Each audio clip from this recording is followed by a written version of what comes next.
All right, everyone, welcome back into another NFL props video. Going to be breaking down the top prop bets here for the 3-game slate on Thursday, guys. Let's go ahead and get into it. And so we are going to start off with a quick game preview, guys. It is the 3-game slate. We are seeing that the scores have kind of went up in general since I did my NFL DFS preview video, which was released on Tuesday, about 1 point for each game. And I think that just comes with a lot of the starters actually playing in these games. So the Bengals are going to be playing Joe Burrow and the rest of the starters for a couple of series. Reports are that Pete Carroll is going to play the starters for the Raiders as well. We'll see how many reps they end up getting. I'm imagining about 2 series for them as well. Then we did get news that Anthony Richardson is going to start and play a majority of the snaps at the quarterback position. With that being said, you probably would expect some of the other starters to also start there as well for the Colts, and that's why they're all favorites to win. Favorites to win. That's why some of the point totals have went up as well. And so I do want to start with taking a peek at the 9-to-5 Prize Picks Optimizer and just seeing where we are potentially getting some middling opportunities. So right off the bat, we have Ashton Genty with a pretty sizable prop line difference between Prize Picks and Underdog for his rushing yards. 21.5 on Prize Picks, 25.5 on Underdog. I actually don't mind the under there on Underdog of 25.5. Pete Carroll, guys, is actually someone that typically does not play his starters that much. Okay, so typically speaking, guys, if we look at his preseason tendencies, decent rush amount, decent pass amount, about middle of the road for all those. Actually, defenses under him tend to give up a little bit more points. So just as an FYI, that's tend to lose a little bit more as well.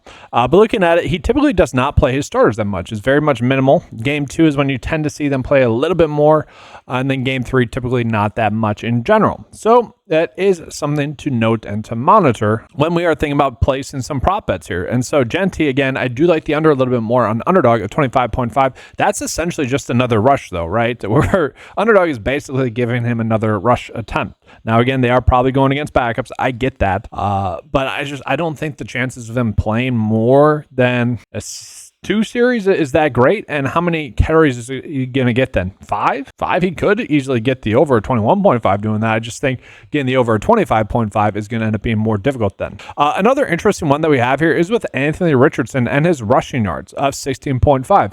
I do think Underdog is actually a little bit too high at 19.5 as well. I'm not saying I don't think Anthony Richardson's a good rusher or anything like that. What I am saying is that the Colts are probably going to be like, don't rush it. We know you can rush the football. That's not our worry at all. We want you to throw the football, okay? We want you to beat out Daniel Jones throwing the football, not rushing the football. We know both of you guys can rush it. And so I just think the preseason is to see some things, right? And I think they're going to want to see him throw the football well. I think that's the whole point. Now, I could be wrong, okay? They could this is a live rep. We're going to use you to the maximum extent of your abilities in this preseason game to prove that you can be an NFL starter. That could easily end up happening. I don't see that happening. Why risk it if he is going to end up being your starting quarterback? And the whole point behind that is design quarterback runs. I don't think there's going to be that many of those. Now, it could happen naturally in the play, but he's going to be safe with it. He's not going to try to extend a play like he would in the regular season.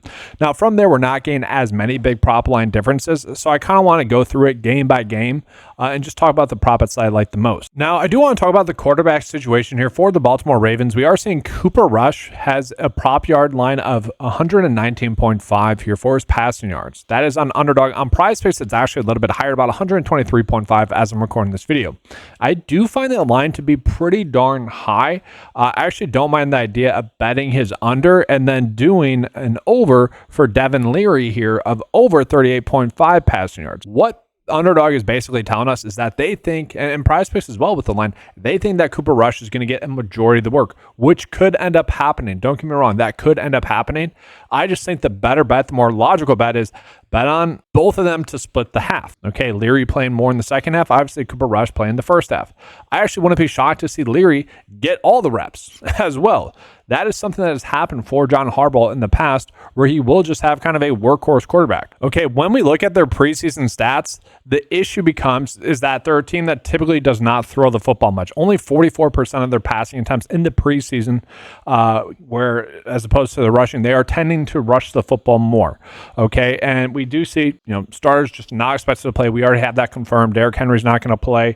We also know that Lamar Jackson's not going to play. So with that, Mark Andrews is out. Isaiah Likely's out. We'll get into that in just a second. I do want to call it Tyler Huntley.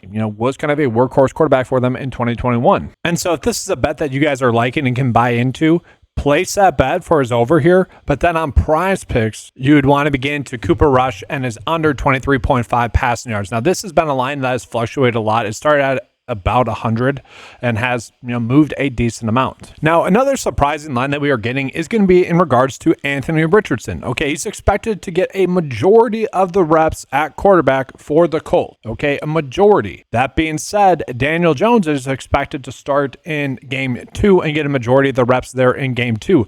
The way I'm reading the quotes that we have gotten is that we're not going to see much of Daniel Jones in the first game. We're not going to see much of Anthony Richardson in the second game, okay? And so with that, I'm expecting Richardson to play a full half, just like I am with Daniel Jones in the second game. That's my expectation. I could be wrong, but that's how I'm reading the quotes. And if that ends up happening, this line for Anthony Richardson just seems to be egregiously low. And especially if he's going up against Baltimore backups, even if he ends up playing a majority of snaps, even if that ends up being the full first quarter and 2 or 3 drives into the second quarter, so a quarter and a half, that is plenty for him to be able to get this over, assuming that the rest of the Colts pass catchers are going to be starting. Josh Downs, A.D. Mitchell is someone that's been having a good camp apparently. Alex Pierce is there, obviously more of a long ball threat, and then you still have Michael Pittman Jr. I'm not expecting Pittman to play, but they have T.J. Warren there as well. T.J. Warren is a rookie. They are playing him. That has been confirmed. And so that leads me to like Anthony Richardson for over his passing yards of 71.5. Now, from there, I do want to note that we are not getting any rushing prop bets really in this game, which is a little bit annoying for the running backs, okay? Keaton Mitchell and also Ali, Baltimore Ravens running backs, are expected to get a lot of work. Okay, I've already mentioned a decent amount that, yes, John Harbaugh likes to rush the football in the preseason. He kind of likes to have a workhorse running back in the preseason. He likes to have that clock running and get in, get out without any injuries to any major players. That being said, major running back for them is currently injured. They were forced to sign a running back in De'Aaron Hurst-Johnson, the former Cleveland Browns running back, who has been decent. If he ends up getting work, that wouldn't be too shocking, but we're not expecting Derrick Henry. We're not expecting Justice Hill as a result as well. Former undrafted running back Keaton Mitchell, who looked really good in his rookie year, a lot of bursts and a lot of big playability, had a terrible year last year. He did not look good, did not look the same. What's he going to look like? I do expect him to get a decent amount of work. I could end up betting his overs. If his rushing yard lines ends up being around 20, I could see myself betting that over. And then same thing here with Ali, where the expectation is that they should both get around 7 carries. And then if the line is set about 20 yards, I do think I like the overs for both of them then in that regard. And then from there, guys, in terms of the receiving profits that we're getting, I'm really not seeing an edge really at all with any of these lines. There's just not much there. DJ Montgomery has gotten a little bit of hype out of camp. TJ Warren, again, if you are liking maybe that Anthony Richardson idea, you could stack those two together, but really not much there. Let's go ahead and jump on into the next game. So yes, it was confirmed that Joe Burrow is going to play in this game, basically so that the Bengals do not get off to another slow start there, because that is something that they typically have not done. They haven't played their starters in the preseason, and they've gone off to a slow start. So with that, Joe Burrow is going to start. We're expecting Chase Brown to also start then as a result. And we are still expecting Jamar Chase to start, as well as T. Higgins. Okay, so what the heck does that mean for playing time for any of the other Bengals? Really, to me, guys, I'm reading into that, as we don't want to really be playing any of the Bengals players, really. I don't think we have any edge on any of them, okay? Maybe for NFL DFS purposes, they're better plays, but for preseason prop betting, really not much there. Okay, which sucks. I wish I could give you guys some better taste in that, but it just ends up being a guessing game. Now, they still have Jermaine Burton there, who was highly talented, really looked good last year. He had some weird camp off the field stuff there where he didn't have the playbook down or was showing up late. I kind of forget exactly what it was, but just not being the best teammate, I guess is the best way to describe it. But on film, he looked the part. Okay, so he is someone you would expect to get a decent amount of playing time, but they have other players there that are pretty good. Mitchell Tinsley is someone that's been getting a lot of hype out of camp. You'll still have Kendrick Pryor there, who 2 years ago was a preseason stud for them. Charlie Jones, who really looked good last year in the preseason as well, following up his good college football season as well. Those are all players that could make logical sense to get some playing time as well. So with that, I'm just staying away from the pass catchers. Now, we did see that we are getting some prop lines for Taj Brooks. Okay, we're seeing a 2-yard prop line difference between Prize Picks and Underdog for them. His line of 29.5 is intriguing to me. Here's just one play that he has made thus far in the preseason, just a catch from Joe Burrow. Really nice sideline catch there. And Brooks is someone that they have hyped up a decent amount, and just kind of looking at it, I do think it makes sense for him to get some playing time in this game. They did release Zach Moss, which is, we got to be a little bit cautious about that because the RB2 right now is then Samaje Perine, a veteran running back. It doesn't really make sense for him to get a lot of work. And when we look at the depth chart, I do think it makes sense for Brooks to get a bulk of the work in this game. Just how many carries does he end up getting? Like, we probably need him to get around 9, and that could be tough to do, obviously, in the preseason. So from there, let's go ahead and jump on into Philly, guys. Philly is also kind of in a difficult spot in terms of who we could potentially be on. I do like Powell here. He is someone that has gotten a little bit of hype out of camp. He is someone that if we were getting prop bets for, I probably would be placing some overs depending on the line because they are kind of thin here at the running back position. Quarterback wise, I don't know what to expect. We haven't really gotten any sort of reports. They got DTR there, who has looked in the preseason before. Tanner Mackey, kind of the veteran quarterback for them, at least in regards to Philly. Probably going to be their QB2. And then you got Kyle McCord there, the rookie quarterback out of Syracuse and Ohio State. All of them have prop betting lines. Like McCord has passing yard line of 38.5. That is extremely low. DTR of a prop betting line of 39.5 also seems pretty low. And then Tanner Mackey as well, 93.5. So just logically speaking, the bet would be that they all just end up splitting the playing time, equally among the three of them. So Tanner Mackey under his passing yards then, because if he's not playing a full half, that's a pretty high line. And then DTR, that ends up being a pretty low line. And then same thing with Kyle McCord as well, where those all end up being pretty low line. And with the Bengals starting their starters, that's going to mean more difficulty for someone like Tanner Mackey, where they're going to be playing from behind, most likely, and having to pass the ball a little bit more when DTR and also Kyle McCord get in the game. That's a decent way to go about game scripting some prop bets for this game. So let me go ahead and get into the last game between the Raiders and the Seahawks, guys. To me, this is going to be the game that is the most appealing for prop betting purposes and for NFL DFS purposes. If you guys are playing there, make sure to check out that video as well that I already posted. But we do know that the starters for the Raiders are most likely to start. We haven't gotten exact confirmation. Pete Carroll just said the stars are going to be live for their game on Thursday. I honestly don't know what that means. That could just mean that they're going to be suited up because, again, Pete Carroll typically is not playing the starters in the preseason. And that actually ends up being pretty darn important, because we look at the passing yards here for Geno Smith, guys. On PrizePicks, it's set at 49.5, which is probably the correct line. And I say it because I think the line on Underdog is just a little bit too high. Because, again, if he only ends up playing a series, which I do think is going to end up happening, sure, could he get that in one series? Yes. I just don't expect that. It wouldn't make sense with how Pete Carroll's normally done things in the past. Now it's a new team, new quarterback, new running back, rookie or second-year tight end. They could try to get the chemistry going. I get that, but it is a little bit concerning to me. So I don't mind the under there and Underdog there for Geno Smith.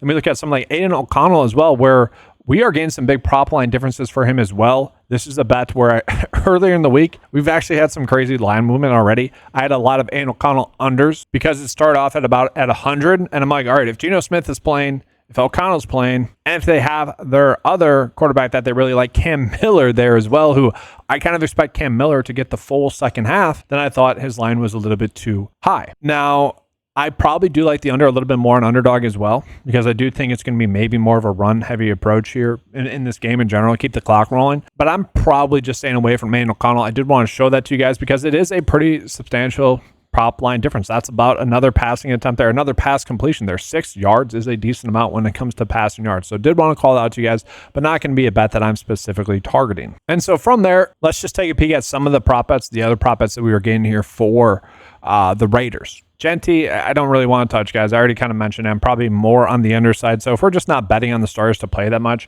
we could just go Geno Genty unders there. I think that's a fine route to go. Don't want to touch Brock Bowers, though. Jacoby Myers, if like Geno Smith is going to play that much, I would kind of argue that this one is a little bit too low for Jacoby Myers. Again, probably just staying away. And so with that, we're just not getting that many lines here for the Raiders. Now on PrizePicks, we are getting Philip Dorsett at 25.5 receiving yards. That's a good line for him. I really think it's solid. I just, if Underdog comes out with their line for him and it ends up being a little bit lower, that could be a spot where we end up getting to. It does make sense for him to get a little bit of run in this game, but also not a bet where I think we need to go crazy with. Now, again, I do think we are getting some good spots in this game, and that's going to be mostly with Seattle. So, guys, for Seattle, we do know that the starters are going to sit in this game. That was reported, and so we know that. So that means Sam Darnold's out, Kenneth Walker's out, JSN is out, Cooper Kupp is out. I think that means A.J. Barner is also going to be out the tight end for them, which is important. And then I also think that probably means Zach Charbonnet is still going to be out as well because Kenneth Walker has been kind of nursing an injury. And so that's all important. Now, in the DFS video that I gave you guys yesterday, I mentioned that I did like the idea of doing Drew Lock for under his passing yards of like 106, I think it was, and then Jalen Milroe for over his passing yards of 81.5 at that time. And my expectation was that this report that we got, where Milroe and Drew Lock are going to split the reps, I thought that would end up being the case. I actually kind of thought there was a better chance that Milroe played more. I still think that that is going to be the case. We do look at the preseason tendencies here for Mike Macdonald, and it is interesting. He does throw the ball 52% of the time, 27 pass attempts, but he does rush the ball a decent amount, and he also scores a decent amount. 19 points is a decent amount. We look at the workhorse quarterbacks last year. He did give Sam Howell a lot of work, guys, and so that is worth calling out, okay? Now, that being said, we will notice that they have bumped up Jalen Milroe's passing yards to 98.5. Prize Picks has actually taken his line off. I mentioned on the Discord chat that I liked his under of 110.5, which was what they had the line at, which was crazy. And the reason I like that is because although like I do expect him to play a full half, that ends up being a very high line. So just be on the lookout for the Prize Picks line. If that ends up being like over 100, like, he's not that good of a passer. Like, his appeal is his rushing upside.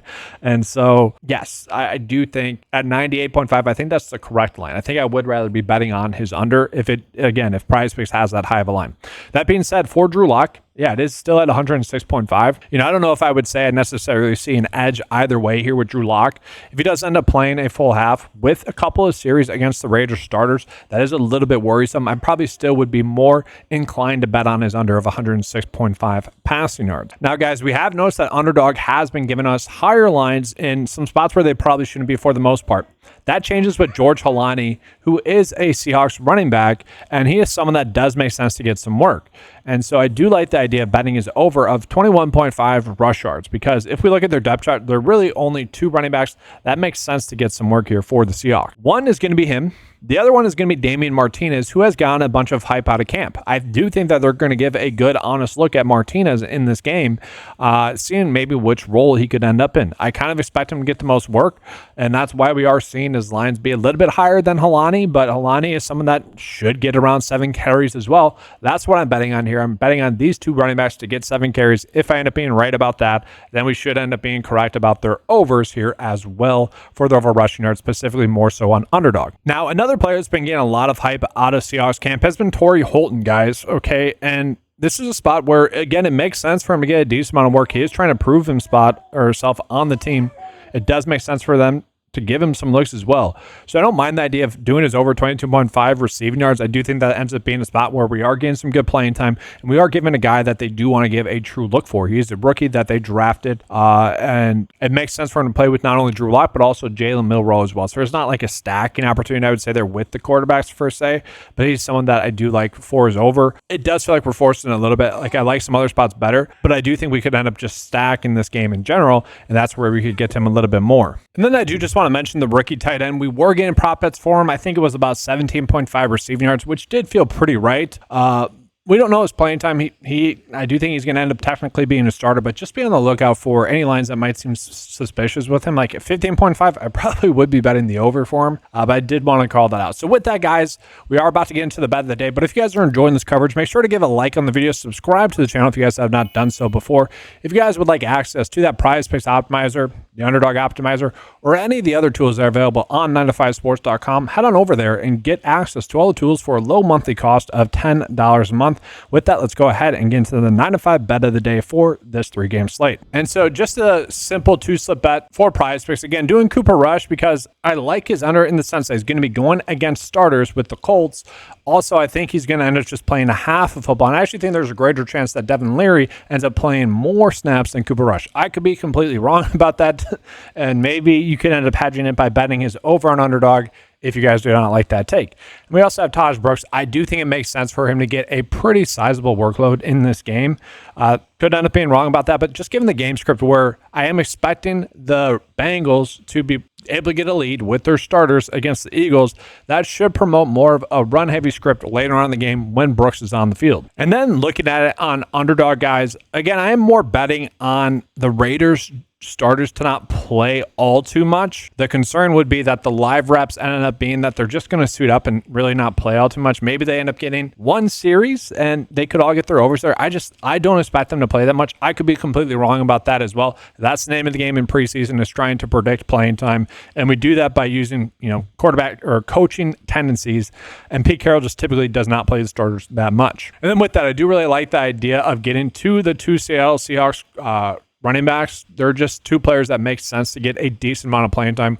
We are getting slight prop line edges by playing these on underdog compared to prize picks. And then again with the Eagles guys, Tanner Mackey, he's going to be going against starters. I do think it's going to be more of a he plays a quarter and a half. The other two quarterbacks end up playing a quarter and a half as well. Could be wrong about that. Again, doing this video on Wednesday, but just playing our best foot forward. And then if we are doing Cooper Rush for under his passing yards, Devin Leary then for over 38.5 passing yards, it's just too low. One of those two lines, the whole point of that, guys, with Baltimore, is that one of those two lines are clearly just egregiously bad. It's the point. I know Devin is really not good, and I get that. Okay, even if he plays a full half, he might not get the over like we saw with Hendon Hooker in the Hall of Fame game where it just ended up being terrible. I get that. But it is still a pretty low line if he ends up playing a full half of football. Now, that's going to do it for this video, guys. Leave a like, subscribe to the channel if you guys have not done so before. And again, if you guys would like access to and the tools available on 9to5sports.com, you guys can get access to all of them for a low monthly cost of $10 a month. So if you guys are interested in placing bets for preseason, great spot to do that. If you guys are playing NFL DFS on DraftKings, do that as well. If you guys are placing bets on Prize Picks or Underdog for the first time, make sure to use the promo codes in the link in the description below. That does help out the channel a decent amount. That's going to do it, guys. Thanks for watching. Good luck. And as always, let's keep cashing.